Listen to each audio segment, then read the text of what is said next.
ओम नमो भगवते वासुदेवाय. श्रीमद भागवत महापुराण कथा ज्ञान यज्ञ. काल आपण ऐकलं की आता एकादश स्कंद सुरुवात होत आहे.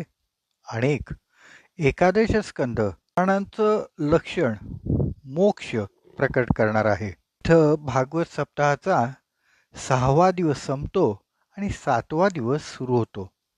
6वा दिवस संपला तेव्हा द्रव्य आसक्ती आणि मत्सर वासनाची गाठ फुटली आणि धुंदुकारीचं पिशाच्य वरच्या गाठी जाऊन ऐकलेल्या कथेचं मनन आणि चिंतन करायला लागलं. सुदाम कथा ऐकल्यावर परीक्षित राजा विचारतो, महाराज, दानशूर ब्राह्मण भक्त यादवांना शाप द्यायचं कारण तरी काय घडलं? तेव्हा शुकमुनी सांगतात, गृहस्थाश्रमात राहून सुद्धा प्रवृत्ती मार्गानं मोक्ष मिळवता येतो हे सगळ्यांना समजून देऊन आता आपल्या अवतारातलं शेवटचं पण अत्यंत महत्त्वाचं कार्य म्हणजे यादव कुलाचा नाश करण्याचं भगवंतानी श्रीकृष्णाने ठरवलं. शुकमुनी सांगतात, श्रीकृष्ण अवतारात भगवंतांना ज्या अभिप्रेत होत्या त्या सगळ्या लीला करून झाल्या. दरम्यान महाभारताचं युद्धही झालं आणि त्या युद्धाच्या निमित्तानं भूभार झालेल्या कौरवांचा नाश झाला. कित्येक असुरांचा नाश तर भगवंताने आधीच केलेला होता. बलराम आणि अन्य यदुवंशीयांच्या मदतीनं त्यांनी इतरही कित्येक असुरांचा नाश केला. आपल्या शक्तीनं त्यांनी जरासंध आणि इतर बलशाली अधार्मिक राजांना मारून टाकलं. सर्व पृथ्वी आसूर रहित झाली. तेव्हा भगवंत विचार करायला लागले, सारे असुर तर नष्ट झाले, पण ज्यांच्या साह्याने मी त्या सर्वांचं पारिपत्य केलं ते यदुवंशी लोक शिल्लक राहिलेले आहेत आणि ते तर अत्यंत बलवान आहेत. मी त्यांना सांभाळण्यासाठी इथं आत्ता समर्थ आहे. पण अवतार समाप्त करून जेव्हा मी इथनं निघून जाईन तेव्हा हे सगळे बलदंड यादव निरंकुश होतील. आता हे ठीक आहे, चांगलं आहे, पण नंतर कसे वागतील काही सांगता येत नाही. नंतर सगळेजण हे अधिक शक्तिमान होऊन मनमानी करू लागले, आसुरी स्वभावाला प्राप्त झाले, तर ह्यांना ताब्यात ठेवणारा कोण असेल? म्हणून जाण्यापूर्वी मीच ह्या सर्वांना समाप्त करतो. जसं भगवंतांचं प्रेम दिसतं तशीच त्यांची अनासक्तीही स्पष्टपणे दिसून येते. भगवंताचा हा कृष्णावतार मोठा विलक्षण आहे. जिथं त्यांनी गोपींच्यावर अनुपम प्रेम दर्शवलं तिथंच त्यांना सोडून ते निघूनही गेले. ते भोगात पूर्ण होते तर विरागातही पूर्ण होते आणि योगातही पूर्णच होते.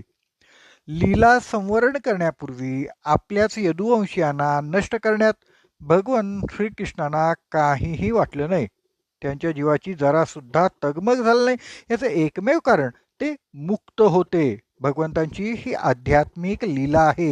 व्यावहारिक दृष्टीनं भगवंताने पहिल्यांदा यदुवंशीयांच्या साह्यानं सर्व असुरांना नष्ट करून टाकलं आणि नंतर हे यदुवंशी पुढं आसुरी वृत्तीचे न होत असा विचार करून योजनापूर्वक भगवंतांनी त्यांचाही विनाश घडून आणला.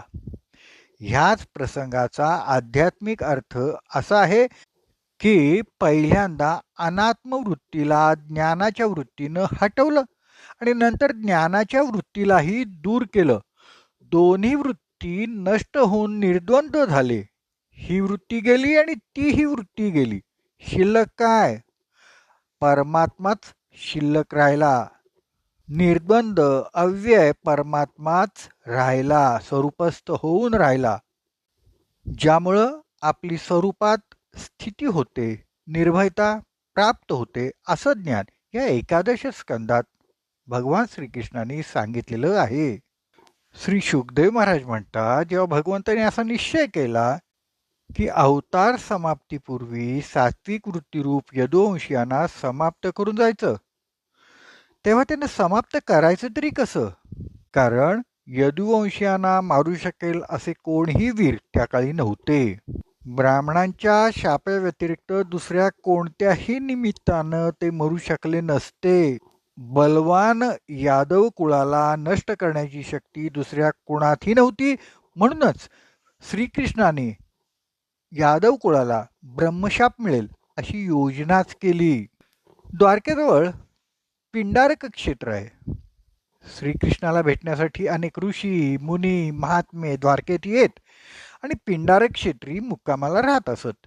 त्यामुळं पिंडारक क्षेत्री नेहमी ऋषीमुनींची वर्दळ असे. द्वारकेतले अनेक लोक या ऋषीमुनींच्या दर्शनाला पिंडारक क्षेत्री जात असत. एक दिवस श्रीकृष्ण, सांब आणि इतर यादव कुमार पिंडारक क्षेत्री गेले.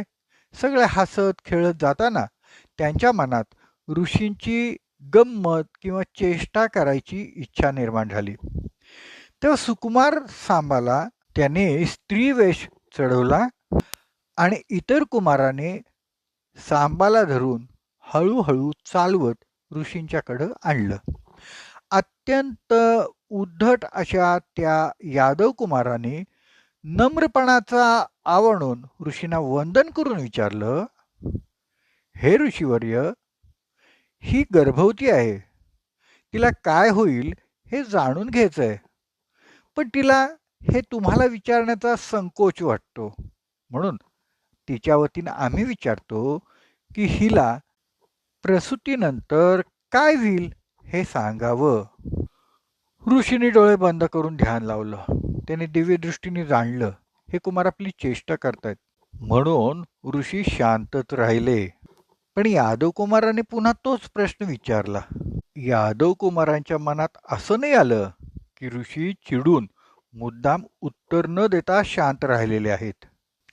पुन्हा जेव्हा यादव कुमाराने प्रसूतीनंतर हिला काय होईल हे सांगावं असं विचारलं, तेव्हा मात्र ऋषींना अत्यंत संताप आला आणि ते म्हणाले, मूर्खानो, याला तुमच्या कुळाचा नाश करणारं मुसळ होईल. आणि हे ऐकताच यादव कुमार घाबरले. त्यांनी सांबाचा स्त्रीवेश उतरवला. तेव्हा त्यांना सांबाच्या पोटाशी लोखंडी मुसळच दिसलं. आपण हे काय करून बसलो, आता लोक काय म्हणतील, या विचाराने मानाखाली घालून सर्व यादव कुमार उग्रसेन महाराजांच्याकडे आले आणि सर्व वृत्तांत त्यांना सांगितला. ब्राह्मणाने दिलेला शाप ऐकून सर्वजण अत्यंत दुःखी झाले. खरं म्हणजे नेहमी प्रत्येक गोष्ट श्रीकृष्णांच्या कानावर घालणारे उग्रसेन महाराज यावेळी शांत राहिले आणि त्यांनी कृष्णाला ही ब्राह्मणांची शापवाणी सांगितलीच नाही. उलट आश्चर्यचकित झालेल्या उग्रसेन महाराजांनी त्या मुसळाचा भुगा केला आणि तो भुगा आणि लोखंडाचा राहिलेला तुकडा समुद्रात फेकून दिला आणि आपल्या कुळावरचं संकट संपलं असं समजून ते निश्चिंत झाले. समुद्रात टाकलेला लोखंडी तुकडा एका माशाने गिळला आणि मुसळाचा भुगा वाहत वाहत समुद्र किनाऱ्यावर आला. थोड्याच दिवसात तो लव्हाळ्याच्या रूपानं उगवला. एका कोळ्याने इतर माशांसह लोखंडी तुकडा गिळलेल्या माशाला पकडलं, त्याला कापलं.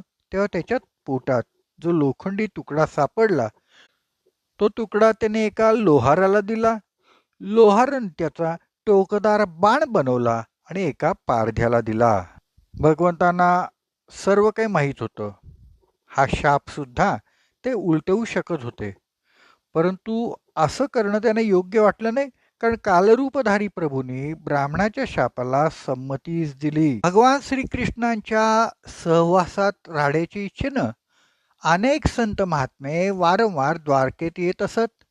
तसंच नारद मुनी सुद्धा वारंवार येत असत. एकदा नारद मुनी द्वारकेत आले असताना त्यांची वसुदेवांशी गाठ पडली.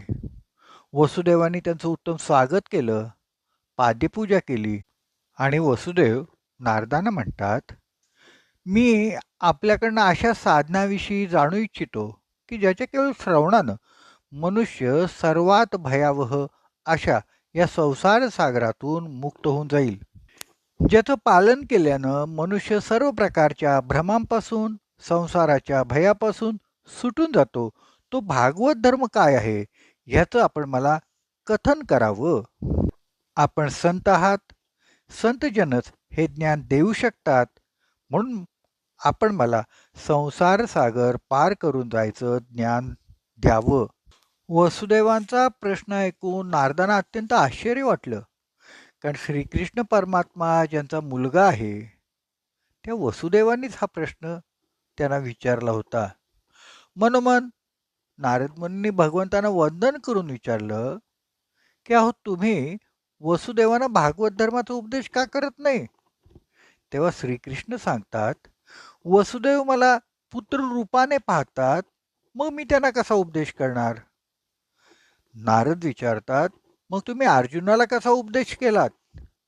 तेव्हा भगवंतांनी सांगितलं, की जोपर्यंत अर्जुनाकडं माझ्याविषयी सखाभाव होता, तोपर्यंत मी त्याला काहीही उपदेश केला नाही. पण जेव्हा तो शरण येऊन मी तुझा शिष्य आहे असा म्हणाला, तेव्हाच मी त्याला उपदेश केला. अर्जुनानं मला गुरु मानलं, म्हणून त्याला मी उपदेश केला. आता तुम्ही वसुदेवांचे गुरु झाला आहात, तेव्हा तुम्ही त्यांना उपदेश करावा. शुकमुनी म्हणतात, राजन, वसुदेवांचा हा प्रश्न ऐकून देवर्षी नारदांना भगवंतांच्या गुणांचं स्मरण झालं आणि अत्यंत प्रेमपूर्वक ते वसुदेवांना म्हणाले, हा श्रेष्ठ भागवत धर्म असा आहे की जो ऐकल्यानं, त्याचा उच्चार केल्यानं, त्याचं स्मरण केल्यानं, त्याचा स्वीकार केल्यानं, त्याला मान्यता दिल्यानं दुर्जनही त्या क्षणीच पवित्र होतात. त्यासंबंधीचा एक प्राचीन इतिहास मी तुला सांगतो आणि तो म्हणजे महात्मा विदेह निमी आणि ऋषभपुत्र यांचा संवाद. ऋषभदेवांना 100 पुत्र होते. सर्वात मोठा भरत. त्याच्यावरूनच या अंजनाभ वर्षाचं नाव भारतवर्ष असं झालं. आणि 9 पुत्र भारतवर्षांच्या 9 द्वीपांचे अधिपती झाले. 81 पुत्र कर्मकांड करणारे ब्राह्मण झाले आणि उरलेले 9 पुत्र आत्मज्ञानी झाले. त्यामुळं ते दिगंबर अवस्थेत भ्रमण करत अधिकारी पुरुषांना आत्मज्ञानाचा उपदेश करीत असतात. त्यांची नावं आहेत कवी, हरी, अंतरिक्ष, प्रबुद्ध, पिप्पलायन, आविर्होत्र, द्रुमिल, चमस आणि करभाजन. यांनाच नवयोगेश्वर असं म्हणतात. एकदा महात्मा निमीच्या यज्ञामध्ये औचितपणे योगायोगानं हे नवयोगेश्वर प्रकट झाले. राजा, ऋषी, अग्नी सर्वांनी त्यांची अत्यंत प्रसन्नपणे विधीपूर्वक पूजा केली. त्यानंतर विदेहराजा निमीनं आपल्या अंगकांतीनं सनकादिकांच्या प्रमाणे तळपणाऱ्या त्या नवयोगेश्वरांना विचारलं, आत्यंतिक श्रेय काय आहे? मनुष्याचे सर्वश्रेष्ठ कल्याण कशात आहे? जर आपल्या दृष्टीनं आम्ही श्रवणास योग्य असू तर आपण आम्हाला भागवत धर्म समजावून सांगावा. आम्हाला जाणून घेण्याची इच्छा आहे, कारण आम्ही ऐकलं आहे की हा भागवत धर्म ज्या व्यक्तींच्या हृदयात वसतो, भगवंत त्याच्यावर प्रसन्न होऊन स्वतःलाच त्याला देऊन टाकतात. महात्मा निमीचा हा प्रश्न ऐकून नवयोगेश्वर कवी त्यांना उत्तर देतात. कवी म्हणजे जो भगवंतांचं दर्शन घेऊन, भगवंतांचा अनुभव घेऊन इतरांना त्यांचं वर्णन करतो, असा तत्वदर्शी, क्रांतिदर्शी तो कवी. नवयोगेश्वर कवी सांगतात, मी असं समजतो की अच्युत परमात्म्याच्या चरणकमलांची सेवा करणं हाच सर्वश्रेष्ठ धर्म आहे, भागवत धर्म आहे. आणि त्यामुळंच या संसार सागराचं भय समाप्त होतं. यामुळेच आपली बुद्धी जी असत वस्तूमध्ये लागलेली आहे आणि त्यामुळं उद्विग्न झालेली आहे, ती तिथून दूर होऊन परमात्म्यात जडते आणि निर्भय होते. भगवंतांनी स्वतःच आपल्या प्राप्तीचे जे उपाय सांगितलेले आहेत तेच भागवत धर्म आहेत. आता मी तुला तेच कथन करतो. हा भागवत धर्म मोठाच विलक्षण आहे. या धर्माचा आश्रय घेणाऱ्या मनुष्याचं कधीही पतन होत नाही, त्याच्या जीवनात कधी प्रमादही घडून येत नाहीत. भागवत धर्मात आणि इतर धर्मात हेच अंतर आहे. दुसऱ्या धर्मामध्ये मनुष्याला फार जागरूक राहायला लागतं. प्रत्येक वेळी आपल्या हातून काही चूक तर होत नाही ना, ह्याबद्दल पुरुषार्थानं सतर्क राहावं लागतं. भागवत धर्मात सर्व भार भगवंतावर सोपवला जातो. भगवंत सर्व काही बघून घेतात. हा मार्ग तर असा आहे की ह्याच्यावरून कोणी डोळे उघडे ठेवून पळू दे किंवा डोळे बंद करून पळू दे, तो पडणार नाही. गोपाळ कृष्ण भगवान की जय. उद्या पुन्हा ऐकूया श्रीमद भागवत महापुराण कथा ज्ञान